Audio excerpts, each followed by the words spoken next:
피부에 상처가 날 때 우리는 반창고를 붙입니다. 반창고는 상처를 보호하고 상처를 아물게 하고 상처를 낫게 합니다.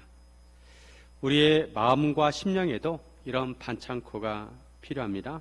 우리는 인생 살면서 여러 문제를 만나게 되는데 모든 문제들을 완벽하게 해결하면 좋겠지만 우리는 그렇지 못합니다. 우리는 부족하고 연약하고 완벽하지 못합니다.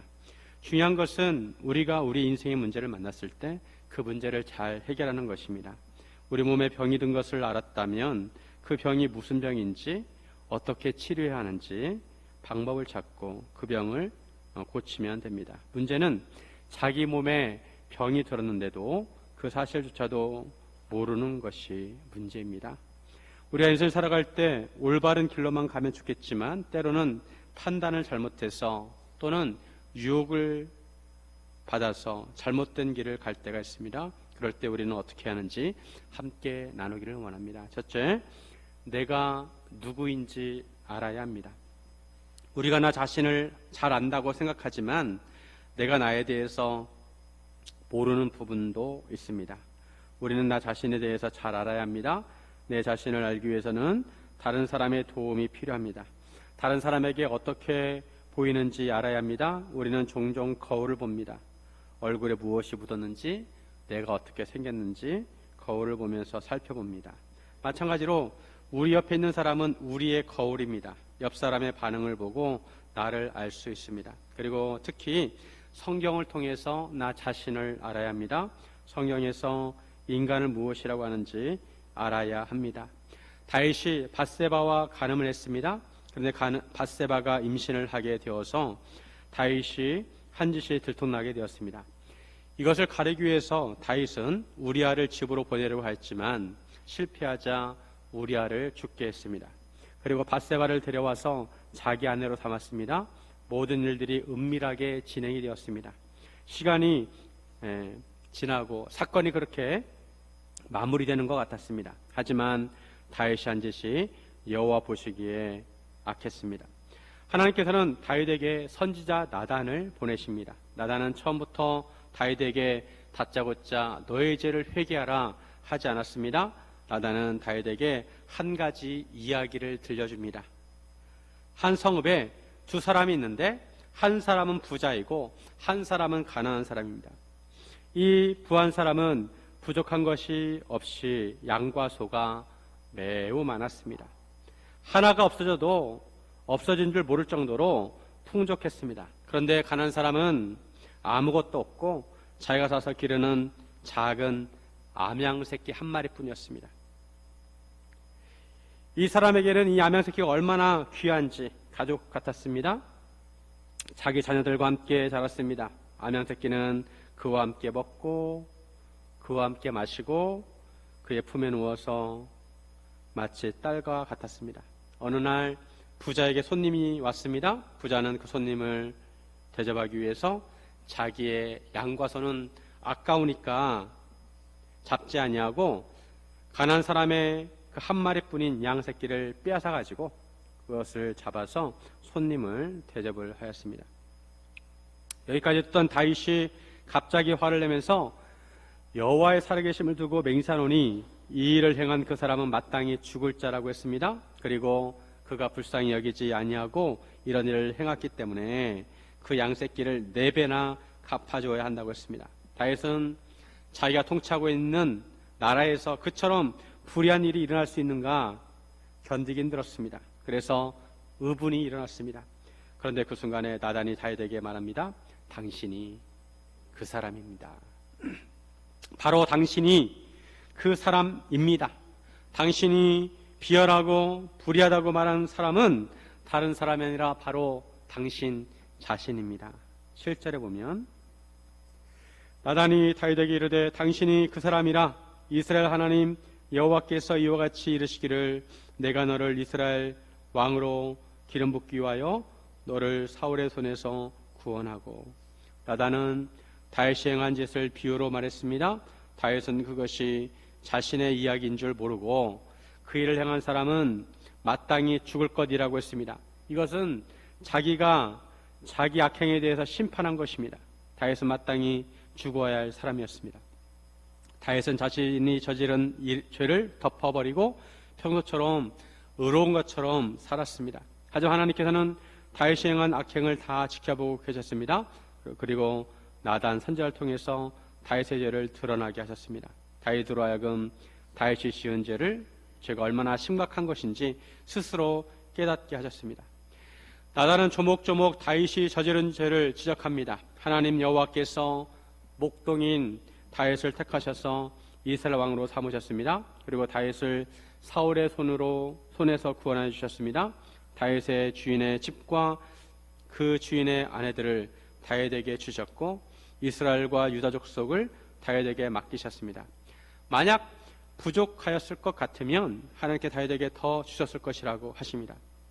그런데 왜 남의 하나뿐인 아내를 빼앗았느냐는 것입니다. 하나님께서 이만큼 다윗에게 은혜를 베풀어 주셨는데 다윗은 여호와의 말씀을 업신여기고 지키지 아니하고 하나님께서 보시기에 악을 행했습니다. 다윗은 이스라엘 왕으로서 하나님의 백성을 보호하고 다스려야 했습니다. 그런데 헷사람 우리아의 아내를 빼앗아 자기 아내로 삼았습니다. 죄는 하나님께서 보시기에 악한 것이 죄입니다. 내로남불이란 말이 있습니다. 내가 하면 로망스고 남이 하면 불륜이라는 것입니다. 같은 행동이라도 내가 하면 죄가 아니고 다른 사람은 죄라는 것입니다. 그래서 같은 죄를 짓고서도 내가 하면 그럴 만한 이유가 있다고 합리화를 시킵니다. 하지만 같은 죄를 남이 지으면 삿대질을 하면서 비판을 합니다. 우리가 우리 자신을 바라볼 때 객관적으로 보기가 어렵습니다. 등잔빛이 어둡다고 우리는 우리 자신에 대해서 잘 보지 못하는 부분이 있습니다. 우리는 우리 자신을 멀리서 바라볼 수 있어야 합니다. 객관화시켜야 합니다. 우리는 우리 눈으로 우리 등을 평생 보지 못합니다. 누군가 우리 등을 봐주어야 합니다. 우리는 우리 자신을 볼 때 우리 자신의 시각이 아니라 하나님의 시각으로 볼 수 있어야 합니다. 인간은 지극히 주관적입니다. 그래서 팔이 안으로 굽는다고 자기가 하는 것은 옳다고 생각합니다. 자기가 하는 것을 옳다고 하면서 다른 사람이 하는 것은 그르다고 생각합니다. 이것이 문제입니다. 그래서 예수님께서 말씀하시기를 자기 눈에 들보가 있으면서도 다른 사람의 눈에 티를 빼려고 한다고 합니다. 티는 아주 작습니다. 들보는 매우 큽니다. 우리 사람보다 큽니다. 그런데도 자기 눈에 있는 들보는 보지 못하고 다른 사람의 눈에 티는 봅니다. 이것이 인간입니다. 우리는 하나님의 시선으로 우리 자신을 볼 수 있어야 합니다. 다윗은 영웅이었고 하나님을 위해서 많은 일을 한 사람입니다. 그런데도 그는 죄인이었습니다. 우리는 성경을 통해서 우리 자신을 알아야 합니다. 성경이 인간에 대해서 무엇이라고 말씀하고 있는지 알아야 합니다. 성경에서는 모든 인간은 죄인이라고 말씀합니다. 그리고 죄의 싹은 사망이고 한 번 죽는 것은 정해져 있고 그 후에 심판이 있다고 말씀합니다. 우리 자신에 대해서 가장 잘 아는 사람은 부모님입니다. 부모님은 우리 어린 시절부터 다 지켜보고 계셨습니다. 하지만 부모님이라고 하더라도 모르는 부분이 있습니다. 성인이 되어서 사회생활할 때 내가 누구를 만나고 직장에서 어떤 어려움을 겪고 있는지 잘 알지 못합니다. 우리 자신에 대해서 가장 잘 아시는 분은 하나님이십니다. 하나님께서는 우리 머리털까지 다 세신다고 하셨습니다. 하나님께서는 내가 나 자신에 대해서 모르는 부분까지 다 알고 계십니다. 먼저는 우리가 성경을 통해서 우리 자신을 알아야 하고 우리 존재를 알아야 합니다. 그리고 성경이 말씀하는 대로 나 자신이 죄인이고 연약한 존재라는 것을 인정해야 합니다. 그리고 우리는 스스로 자신을 구원할 수 없다는 것과 우리가 죄로부터 구원받기 위해서는 하나님의 도우심이 절대적으로 필요하다는 것을 인정해야 합니다. 자기 주먹을 믿고 사는 사람이 있는데 그 주먹이 얼마나 약한지 알아야 합니다. 다른 사람들이 죄를 짓는 것을 보면서 나는 저 사람들과 다르고 절대로 저렇게 되지 않을 거라고 말을 하지만 막상 그 자리에 가면 다른 사람들과 다를 바가 없다는 것을 알게 됩니다. 우리는 우리 자신을 잘 알아야 합니다. 우리는 우리를 창조하신 하나님의 도우심 없이는 살 수 없는 존재라는 것을 알아야 합니다. 지금 우리가 숨 쉬는 것도 하나님의 은혜라는 것을 알아야 합니다. 우리는 우리가 구원받아야 할 죄인이라는 것을 깨닫는 것이 나 자신을 아는 첫걸음입니다. 우리가 구제불능의 죄인인 것을 알아야 하나님의 도우심이 반드시 필요하다는 것을 알 수가 있습니다. 사랑하는 성도 여러분, 우리가 주님을 알고 하나님께 손을 내미시기를 주님의 이름으로 축원드립니다. 둘째, 우리의 모든 것을 하나님께 맡겨야 합니다. 우리가 건강할 때도, 우리가 병들었을 때도 다 하나님께 맡겨야 합니다. 우리가 무언가 잘해서 상을 받을 때도, 우리가 무언가 잘못해서 벌을 받을 때도, 우리가 영광의 길을 갈 때도, 우리가 고난의 길을 갈 때도 모든 것을 다 하나님께 맡겨야 합니다. 이처럼 모든 것을 맡기는 것을 전적 위탁이라고 합니다. 우리는 하나님께 모든 것을 맡겨야 합니다. 하나님께서는 다윗이 지은 죄에 대해서 심판을 하십니다. 다윗이 우리아를 전장으로 내몰아 죽게 했듯이 칼이 다윗의 집에서 영원토록 떠나지 않을 것이라고 하십니다. 다윗은 앞에 비유에서 하나밖에 없는 양을 빼앗은 자는 죽어 마땅할 뿐만 아니라 양 새끼를 4배나 갚아야 한다고 자기 입으로 말했습니다. 다윗이 우리아를 죽였는데 다윗의 아들들도 4명이 죽게 됩니다. 밧세바가 처음 낳은 아들이 죽었고, 암논이 죽었고, 압살롬이 죽었고, 나중에 아도니아를 솔로몬이 죽게 됩니다. 또 하나님께서 다윗과 다윗의 집에 재앙을 일으키셔서 다윗의 눈앞에서 다윗의 아내를 빼앗아 그의 이웃들에 주시고, 그 사람들이 다윗의 아내들과 더불어 백주에 동침할 것이라고 하십니다. 나중에 압살롬이 반란을 일으켰을 때 압살롬은 자신이 왕권을 차지한 것을 나타내기 위해서 백성들 앞에서 다윗의 후궁들과 동침을 하였습니다. 다윗은 은밀한 곳에서 밧세바와 가늠하였지만 하나님께서는 한낮에 사람들이 다 지켜보는 가운데서 이런 일이 일어날 것이라고 하셨습니다. 다윗은 나단 선지자가 다윗의 죄를 조목조목 밝힐 때 자신의 죄를 인정하였습니다. 13절, 다윗이 나단에게 이르되 내가 여호와께 죄를 범하였노라 하매 나단이 다윗에게 말하되 여호와께서도 당신의 죄를 사하셨나니 당신이 죽지 아니하려니와. 내가 여호와께 죄를 범하였노라. 내가 죄인입니다. 다윗은 고백했습니다. 다윗은 자신의 죄를 인정하고 회개했습니다. 나는 하나님께 죄를 지었습니다. 그런데 놀라운 것은 다윗이 자기 죄를 자백하자 여호와께서 다윗의 죄를 바로 용서하셨다는 것입니다. 나단 선지자가 여호와께서 다윗의 죄를 사하시고 다윗이 죽지 아니할 것을 말했습니다. 다윗은 하나님으로부터 죄사함을 받게 되었습니다. 그런데 우리가 알아야 할 것은 하나님께 죄사함을 받았을 때 그 죄로 인한 벌은 면하게 되지만 그 죄의 결과물은 남는다는 것입니다. 그 죄로 인한 영향력은 남게 된다는 것입니다. 아담이 죄를 지었을 때 하나님께서는 아담과 하와가 나뭇잎으로 가린 것을 가죽옷으로 지어 입히셨습니다. 가죽옷을 만들려면 어떤 짐승이든 피를 흘려야 합니다. 그런데 아담과 하와가 범죄함으로 인해서 그 결과 죄의 영향력은 남게 되었습니다. 아담과 하와의 범죄함으로 인해서 그의 후손들이 죄를 이어받게 되었습니다. 땅은 가시와 엉겅퀴가 나게 되고 여자들은 아기를 해산할 때 더 큰 고통을 느끼게 되었고 남자는 평생 땀을 흘려야 먹을 것을 구할 수가 있게 되었습니다. 다윗도 하나님으로부터 죄 용서를 받았습니다. 하지만 그 죄의 결과로 인해 그의 집안에 칼이 떠나지 않고 그의 후궁들을 빼앗기게 됩니다. 다윗의 아들 압살롬이 암논을 죽이고 압살롬이 반역을 일으킵니다. 그리고 이 일로 말미암아 여호연수가 크게 비방할 거리를 얻게 하였기에 다윗이 밧세바를 통해서 낳은 아이가 반드시 죽을 것이라고 하십니다.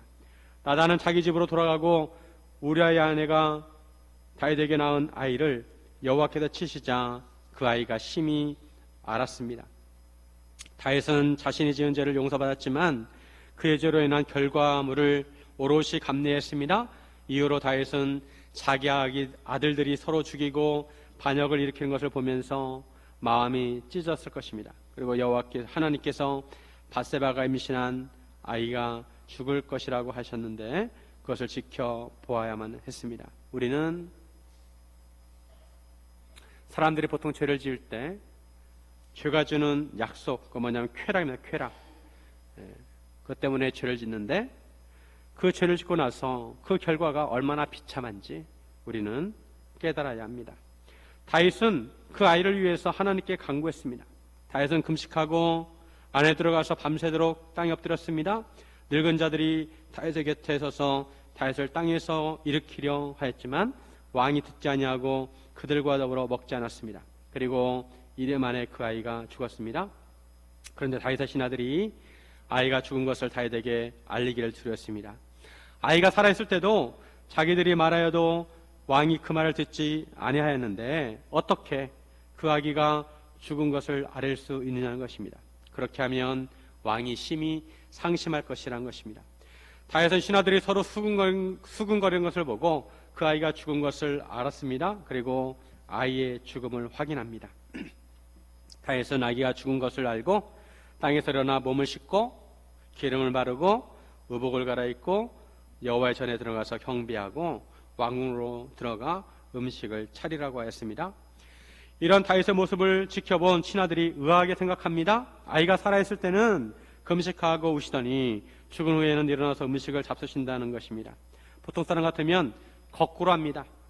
그래도 아이가 살아있을 때는 조금이라도 먹다가 아이가 죽으면 그때 가서야 슬퍼하고 금식을 하는데 다윗은 아이가 살았을 때는 금식하고 울다가 죽으니까 음식을 먹었습니다.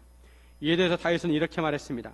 아이가 살았을 때에는 자기가 금식하고 운 것은 혹시라도 여호와께서 자기를 불쌍히 여기셔서 아이를 살려주시기를 바라고 그렇게 했다는 것입니다. 하지만 이제 아이가 죽었으니 자기가 다시 돌아오게 할 수 없다는 것입니다. 자기가 그에게로 갈 수는 있지만 그가 자기로 돌아올 수 없다는 것입니다.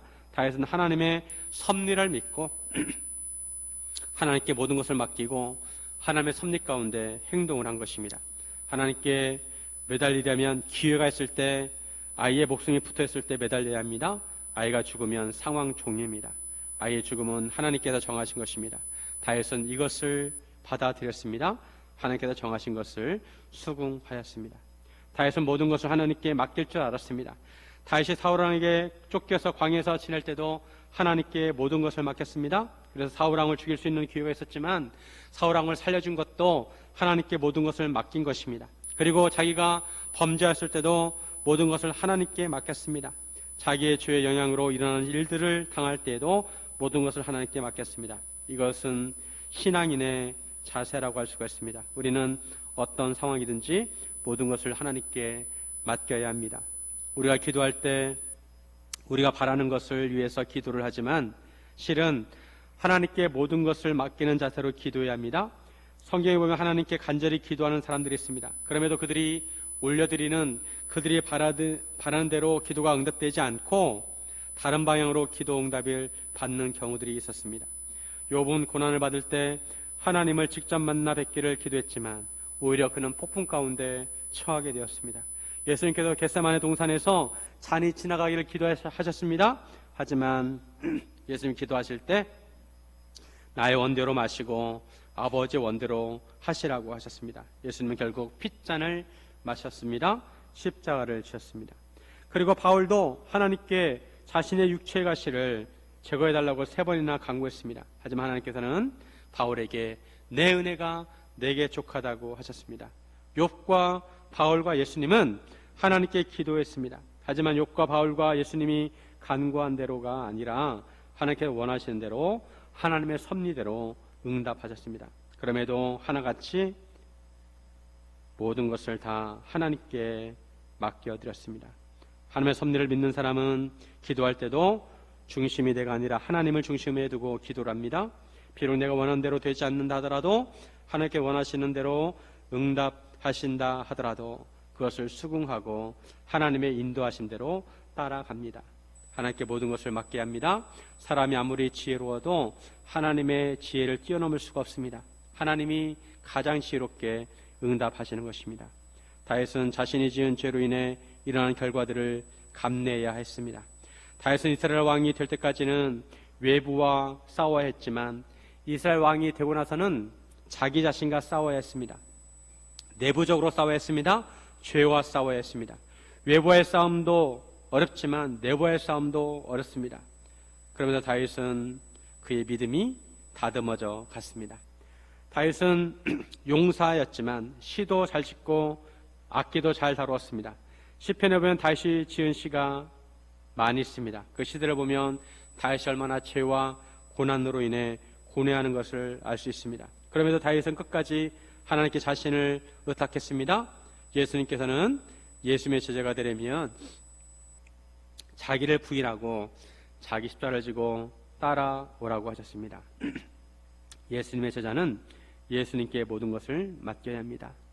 우리는 우리의 생명과 우리의 앞날과 우리의 진로와 우리의 모든 것을 다 하나님께 맡겨드려야 합니다.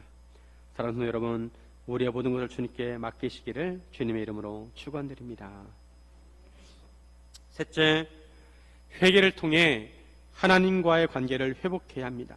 우리가 죄인이지만 그럼에도 감사한 것은 우리가 하나님께 진심으로 용서를 구하면 하나님께서 우리를 용서해 주신다는 것입니다. 그리고 하나님과의 관계를 회복시켜 주십니다. 밧세바가 낳은 다윗의 아이가 죽고 난 후에 다윗은 밧세바를 위로했습니다. 그리고 그에게 들어가 동침하여 아들을 낳았습니다. 두 번째 태어난 아기가 솔로몬입니다. 하나님께서 그 아이를 사랑하셔서 선지자 나단을 보내셔서 그의 이름을 여디디야라고 지어주셨습니다. 여호와께서 사랑하는 자, 여디디야, 여호와께서 사랑하신다는 것입니다. 여호와 하나님께서 밧세바가 두 번째 낳은 아기 이름을 이렇게 지어주신 것은 여호와 하나님께서 다윗의 죄를 용서해 주시고 다윗과의 관계를 회복시켜 주셨다는 것입니다. 여호와 하나님께서 다윗이 행한 죄를 악하게 보셨지만 그에 대해서 따끔하게 혼내신 후에는 다시 다윗과의 관계를 회복시켜 주셨습니다. 이처럼 하나님과의 관계를 다윗이 회복하기 위해서 다윗은 아주 철저하게 회개하는 과정을 거쳤습니다. 시편 51편 51편은 오늘 본문을 배경으로 한 시입니다. 시편 51편 9절과 10절에 보면 주의 얼굴을 내 죄에서 돌이키시고 내 모든 죄악을 지워주소서. 하나님이여 내 속에 정한 마음을 창조하시고 내 안에 정직한 영을 새롭게 하소서. 여러분도 이렇게 기도하시기 바랍니다. 우리 함께 같이 한번 읽겠습니다. 주의 얼굴을 내 죄에서 돌이키시고 내 모든 죄악을 지워주소서. 하나님이여 내 속에 정한 마음을 창조하시고 내 안에 정직한 영을 새롭게 하소서. 다윗은 자신의 죄를 용서해달라고 간구합니다. 자기의 모든 죄악을 지워달라고 간구합니다. 자기 속에 정한 마음을 창조하시고 정직한 영을 새롭게 해달라고 간구합니다. 우리가 예수님을 처음 만날 때 이러한 죄사함의 은혜가 임하게 됩니다. 하나님께서 나를 사랑하시는구나. 예수님께서 나의 모든 죄를 다 짊어지시고 십자가에 달려 돌아가셨구나. 이것을 깨닫는 순간 우리를 짓눌렀던 마음에 무거운 짐이 벗겨지는 느낌을 받습니다. 사람마다 다를 수 있습니다. 중요한 것은 우리가 예수님께서 우리 죄를 대신 짊어지시고 십자가에서 하나님의 진노를 받으셨다는 것을 아는 것입니다. 그리고 우리가 예수님을 믿을 때 우리의 죄가 용서받는다는 것을 알아야 합니다. 그것을 깨닫는 순간 우리의 마음의 죄짐이 벗겨지게 되는 것입니다. 저도 예수님을 인격적으로 만날 때 하나님의 사랑이 밀려오면서 죄로부터 자유케 되는 느낌을 받았습니다. 마음이 얼마나 가벼운지 모릅니다. 그전에는 항상 마음이 무거웠습니다. 이 인생을 어떻게 살아야 되나? 내가 죽으면 어떻게 되지?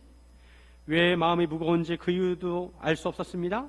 죽음에 대한 막연한 두려움이 있었습니다. 하지만 예수님을 만나는 순간 죄의식에서 벗어나게 되고 죽음에 대한 두려움이 사라지게 되었습니다.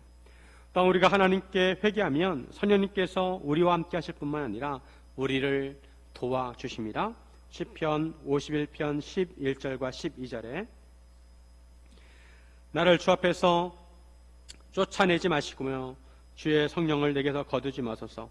주의 구원의 즐거움을 내게 회복시켜 주시고 자원한 심령을 주사 나를 붙드소서. 다윗은 하나님께서 자신의 죄로 인해서 성령을 거두지 말아달라고 간구합니다. 자기의 성령을 거두게 되는 것을 두려워합니다. 왜냐하면 다윗은 성령을 거두는 것이 얼마나 비참한 것인지 그걸 직접 두 눈으로 보았습니다. 사울이 처음에 왕으로 선택받았을 때 사울에게 하나님의 영이 임했습니다. 하지만 사울이 하나님의 말씀에 불순종했을 때 하나님의 영이 사울을 떠났습니다. 그리고 악령이 사울을 괴롭혔습니다. 다윗은 사울에게서 악령을 쫓아내기 위해서 수금을 연주한 적이 있습니다. 그때 사울에게서 악령이 떠나갔습니다. 사울 왕에게서 하나님의 영이 떠나가고 악령이 괴롭힐 때 사울은 제정신이 아니었습니다. 분노하고 질투하고 시기하고 자기 마음에 들지 않으면 창을 던졌습니다. 다윗에게도 몇 번이나 창을 던졌고 자기 아들인 요나단에게도 창을 던졌습니다. 하나님의 영이 떠난 이후 사울의 삶은 괴로움 그 자체였습니다. 다윗은 이런 사울의 모습을 보았기 때문에 선녀님께서 떠나시는 것이 얼마나 무서운 것인지 몸으로 알았습니다. 우리는 불이 뜨겁다는 것을 알지만 실제로 불에 데워봐야 불이 얼마나 뜨거운지 알게 됩니다. 그래서 하나님께 성령을 거두지 말아달라고 간구를 했습니다. 그리고 죄를 짓게 되면 구원의 즐거움이 사라집니다. 하나님의 일에 대해서 자원하는 마음이 사라지고 점점 하나님으로부터 멀어집니다.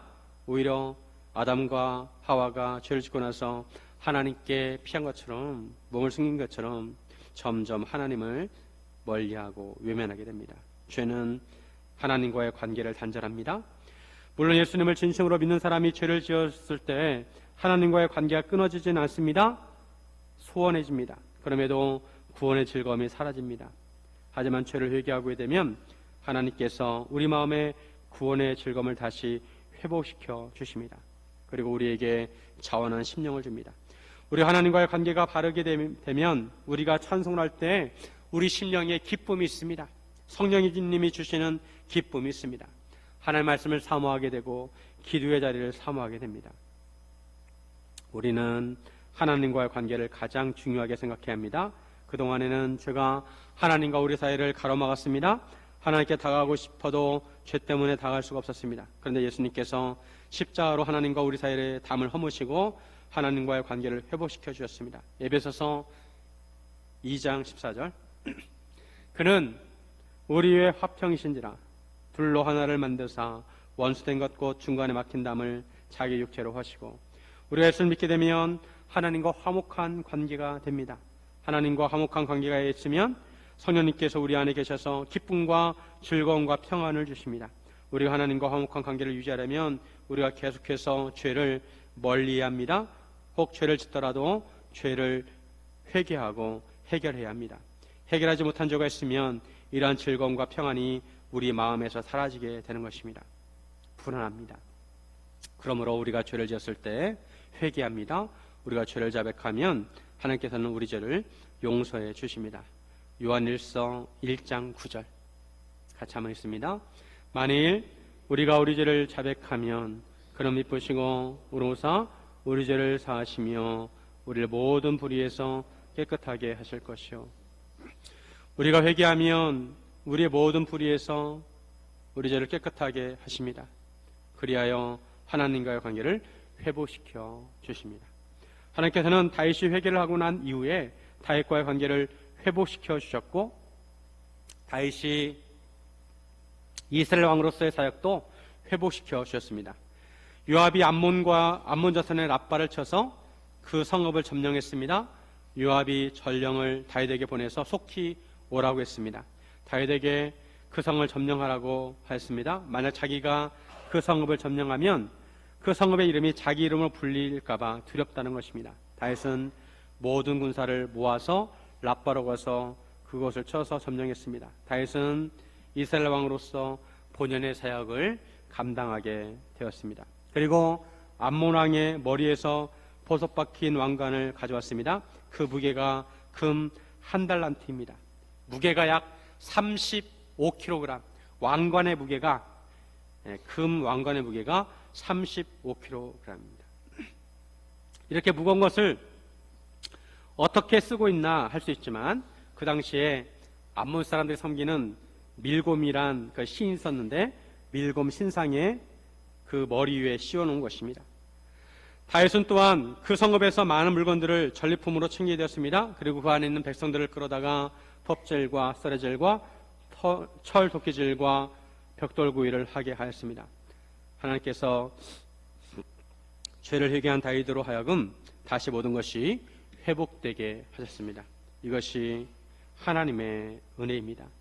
하나님께서 우리에게 회개할 수 있는 기회를 주시는 것도 하나님의 은혜이고, 우리가 회개할 때 우리를 용서해 주시는 것도 하나님의 은혜이고, 하나님의 관계를 회복할 수 있는 것도 하나님의 은혜입니다. 부모와 자녀 관계는 가장 가까운 사이입니다. 그런데 죄로 인해서 그 관계가 틀어지면 가장 고통스러운 관계가 됩니다. 그러다가 서로 화해를 하게 되면 그보다 더 좋은 관계가 없습니다. 하나님과의 관계도 그렇습니다. 우리가 회개하고 하나님과의 관계를 회복하고 형통하게 되면 하나님께서 우리로 하여금 하나님의 기쁨과 영광을 체험하게 하십니다. 베드로는 변화산에서 하나님의 영광을 체험하고 나서 얼마나 좋은지, 하나님의 영광이 얼마나 좋은지 그곳에 초막셋을 짓겠다고 했습니다. 하지만 자기의 연약함으로 예수님을 3번 부인하였을 때 그는 괴로워했습니다. 닭 울음소리를 듣고 심히 통곡했습니다. 자기 자신을 용서할 수가 없었습니다. 그런 베드로를 예수님께서 찾아오셔서 요한의 아들 시몬아, 네가 나를 사랑하느냐 3번 물으시며 베드로를 회복시켜 주셨습니다. 이때 베드로의 마음이 얼마나 가벼워졌을까요? 그전에는 내가 예수님을 위해서 제 목숨까지 바치겠습니다, 그럴 정도로 예수님 너무나 좋아하고 사랑했는데, 자 예수님을 부인하고 나서 예수님 대하기가 너무 미안했습니다. 그런데 예수님이 오셔서 자기 죄를 용서해 주시고 너는 나의 양을 치라, 다시 사명을 맡기셨을 때 베드로는 예수님에 대해서 큰 사랑과 감사와 은혜를 느꼈을 것입니다. 이후로 베드로는 얼마나 능력 있게 쓰임받았는지 모릅니다. 오순절 성령 강림 이후에 한 번 설교에서 3,000명이 예수님께 돌아왔습니다. 초대교회를 세우는데 기둥 같은 역할을 했습니다. 그리고 베드로가 이렇게 말씀합니다. 베드로전서 2장 1절에서 3절에 보면 그러므로 모든 악독과 모든 기만과 외식과 시기와 모든 비방에서 말을 버리고 갓난아기들 같이 순전하고 신령한 젖을 사모하라. 이는 그로 말미암아 너희로 구원을 이루도록 자라게 하려 함이라. 너희가 주의 인자심을 맛보았으면 그리하라. 베드로는 갓난아기들 같이 순전하고 신령한 젖을 사모하러 갑니다. 신령한 젖은 하나님의 말씀을 의미합니다. 너희는 하나님의 말씀을 사모하라. 너희가 주의 인자심을 맛보았으면 그리하라. 베드로는 예수님의 인자심을 맛보았습니다. 연약해서 예수님을 부인한 베드로를 예수님께서 용서해 주시고 그를 회복해 주시는 주님의 인자심, 주님의 사랑하심을 맛보았습니다. 그 따뜻함과 주님의 넓으신 마음, 주님의 선하심, 주님의 인자심을 맛보았습니다. 그것이 얼마나 감사하고 고맙고 은혜로운 것인지 체험하게 되었습니다. 죄사함의 은혜를 맛보게 되었습니다. 이 죄사함의 은혜를 맛본 자들은 하나님의 말씀을 사모하라는 것입니다. 하나님께서는 우리의 상한 심령을 원하십니다. 시편 51편 17절 하나님께서 구하시는 제사는 상한 심령이라. 하나님이여 상하고 통회하는 마음을 주께서 멸시하지 아니하시리이다. 하나님께서는 지금도 우리와 관계를 회복하기 원하십니다. 우리의 상한 마음을 치유하시길 원하십니다.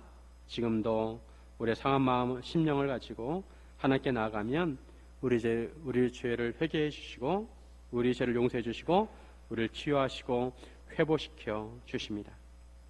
사랑하는 성도 여러분, 하나님께 나와 회개함으로 하나님과 형통한 관계를 맺으시기를 주님의 이름으로 축원드립니다.